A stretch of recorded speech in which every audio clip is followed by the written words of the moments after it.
head and shoulder. So no matter what, even if guys are strong here, and all the matter, I'm just like pull the elbows and bring them in, and then once I always try to establish a head clinch. It's like one of my first processes.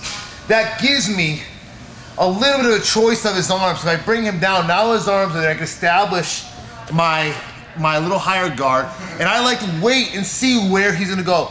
A lot of times, so perfect. So let's just look at what Kate just did right here. He just stuffed that hand, turn. Okay. So this is kind of where Cole's guard comes in as a very dangerous guard. He wants to start, he starts stuffing that hand that's simply just going to our traps, okay? So that stuff is gonna happen all the time in here. And that comes from the ability just being controlled on his head. He's gonna get something like, I don't know if you guys ever rolled with Ben. Ben is like, you like literally to be terrified of your arms. When I'm on top of Ben and he gets me, I'm like, oh no, you can't have anything.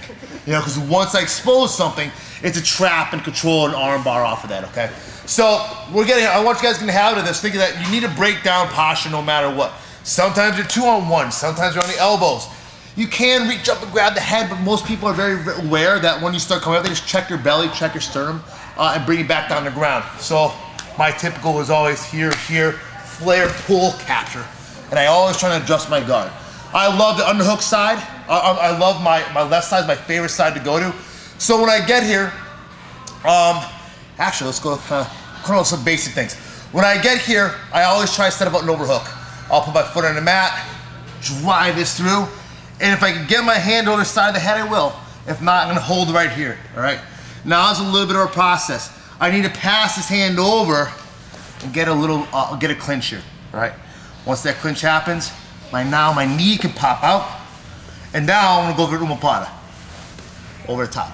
Now, with this Omoplata, I typically, again, through the no-gi, I don't even bother trying to go for a submission. It's all about getting that sweep and sitting back, okay? One of my absolute favorite sweeps, one of Alex's favorite sweeps, it's just a great principle, is just getting all your weight and hips onto that shoulder and rotating.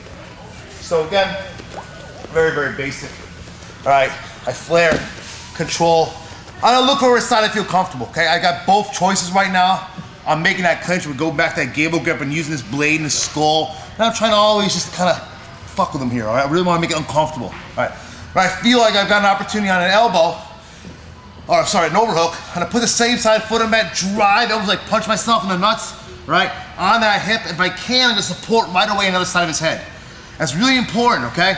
Because some guys, if you guys ever rolled Corey before, he'll take an underhook on the side. Underhook, now move your body this way, all the way, all the way, all the way.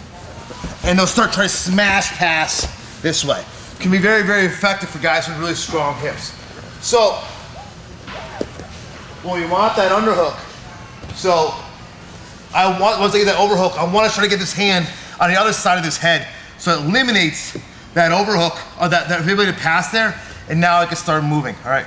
So, if you need, I see I have this kind of figure four grip, my overhook has to come out. When it comes out, it comes to shoulder, leg comes over. Leg comes over, drive both my feet together, keep the elbow pinned to my groin, I just roll to my knees, okay? And sit back. Let's sit back. I got great control of the arm, the submissions, or step over the head for even more security. Much different, yeah. Sorry, buddy. Does that make sense? Want to try that one? Most of you guys have done this one before, correct? Yeah, but it's one of those that you should probably have in your pocket at all times, especially if you like playing that close guard. All right, go ahead.